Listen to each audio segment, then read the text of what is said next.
I sat at my desk, the glare of my laptop screen scorching my eyes as I glanced at the medical bill in my inbox. My fingers hesitated over the keyboard, frozen, while my thoughts raced to catch up with what I was seeing. Sophie, my wife, had given birth 3 days ago, smack in the middle of my business trip to Chicago. The email had come through this morning, and it should have been the happiest news of my life. A baby. Our baby. I had been waiting for this moment for years, visualizing the family we would build together, the sweet laughs and tiny hands I'd come home to. But as I sat there, something gnawed at me, a quiet unease I couldn't shake. It wasn't joy filling my chest, it was doubt, heavy and cold, pressing down like a stone. For months, things had been off between Sophie and me. She had changed little by little in ways I couldn't quite pin down at first. She stopped looking me in the eye during dinner, her answers to my questions growing short and harsh. Whenever I attempted to hold her at night, she would move away, muttering about being sleepy or not feeling good. I chalked it up to pregnancy. Hormones, stress, all the things people say, but it wasn't just that. She stopped talking about our future, too. She no longer discussed the house we would buy one day, or the travels we would take when the kid was older. It seemed like she had checked out of our marriage, and I had been too busy, or too stupid, to admit it. Then there was Eric, my younger brother, the golden boy. Charming, boisterous, the kind of person who could talk his way out of anything. Growing up, I had envied him occasionally. The way he sailed through life while I worked my ass off to keep things straight. Lately, though, he had been around too much. I'd come home from work and find him sprawled on our couch making jokes with Sophie, his arm slung over the backrest, a bit too close to her shoulders. She would giggle at his silly jokes, her eyes lighting up in a way they hadn't for me in months. I told myself it was nothing. Eric was family. Sophie was lonely, with me working, late so often. But now, staring at that hospital bill, the pieces started moving in my mind, and I didn't like the picture they were forming. I slapped my face with both hands, trying to drive the thoughts away. I had a kid now, a small baby, a girl? I didn't even know yet, because Sophie hadn't contacted me when it happened. She wrote, "Sure, the baby's here. We're fine." But no details, no excitement, no, "Come home." That should have been my first red flag, but I had been buried in meetings, too engrossed to realize how frigid it sounded. Now, though, it hit me hard. I grabbed my coat from the back of my chair, the leather cracking as I pulled it on. Whatever was going on, I needed to see them, Sophie, the baby, my family. I'd figure out the rest later. The drive to the hospital was a blur, my hands tight on the steering wheel, my mind racing with questions I didn't want to ask. Was the baby okay? Was Sophie? Was there something she wasn't telling? Me? The hospital loomed ahead, a gloomy block against the dusk sky. I parked in a rush, nearly forgetting to lock the car. My hands were shoved into my pockets as I strode toward the entrance, my breath billowing in the frigid air. The receptionist gave me Sophie's room number with a bored nod, and I rode the elevator up. The hum of it did nothing to calm the tempest in my head. I told myself I was overreacting. Marriages go through hard times. Babies change things. Eric was just being Eric. Annoying, but harmless. By the time I stepped into the hallway, I had almost convinced myself everything was fine. Almost. The corridor smelled harsh, like bleach and medicine. My sneakers rattled.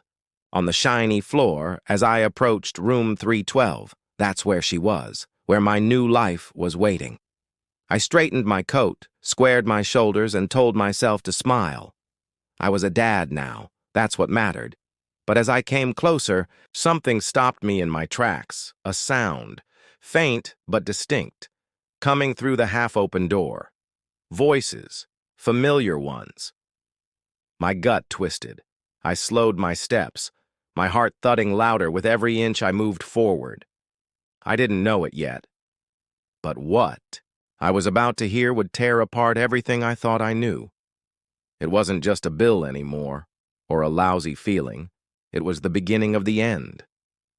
"He's gorgeous," I remarked, my voice softer than I meant it to be. Sophie reached out, stroking my arm. "He is, isn't he? We did fine." "We." The word stung, but I nodded, forcing myself to keep up the charade. "Yeah, we did." I didn't look at Eric, didn't want to see if he flinched. Instead, I asked, "What's his name?" Sophie hesitated just for a beat, then said, "We were thinking Jacob, after my dad." I nodded again. "Jacob, I like it." Eric shifted, leaning against the wall. "You should have seen her, Tom. She was a champ. Whole thing went easy." He sounded proud, like he'd been some significant part of it, and it took everything in me not to clench my teeth.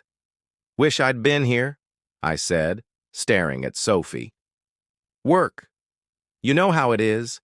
She squeezed my arm. "It's okay. You're here now." Her touch felt like a lie, yet I let it rest there. Let her think she had me wrapped around her finger. I asked a few more questions, how she was feeling when they'd be discharged, keeping my tone light, interested. She answered like everything was normal, like we were just a happy couple starting a new chapter. The whole time, I watched them. Sophie's smiles, Eric's carefree laughter, the way they glided around each other like they'd done this 100 times. There was a rhythm to it, a familiarity I hadn't noticed before, and it made my stomach spin. How long had this been going on? How many evenings had I come home late, weary from work while they were here, conspiring, laughing, living off me? I kept my face neutral, nodded at the right times, chuckled when Eric made some foolish joke about diaper duty. They bought it. Hook, line, and sinker.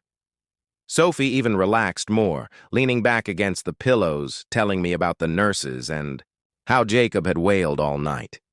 When I eventually told them I had to go, Sophie pouted a little. "Already? You just got here." I shrugged, smiling. "Work's phoning. Gotta keep the bills paid, right?" Eric laughed at that, slapping me on the shoulder. "That's our Tom, always the responsible one." I wanted to shrug his hand off, but I didn't. "Someone's got to be," I replied, winking at him. He grinned, unaware. I kissed Sophie again, told her I'd be back tomorrow, and walked out, my steps quiet and even. The second I was in the hallway, my smile faded, and I let out a breath I didn't know I'd been holding. They thought they'd won. They thought I was still their puppet, dancing to their tune. But I wasn't. Was the one tugging the strings now, and they'd never see it coming. For weeks, I kept the act up. Played the loving husband like it was my full-time job. Every morning, I kissed Sophie goodbye, urged her to call if she needed anything for her or Jacob, then went to work with a smile painted on my face. I'd come home with takeout, sit on the couch with her, ask about her day, how the baby was sleeping, if she was feeling well. She'd answer with that same pleasant tone, snuggling toward me like nothing had changed, while Jacob gurgled in his cot nearby. Eric would drop by sometime,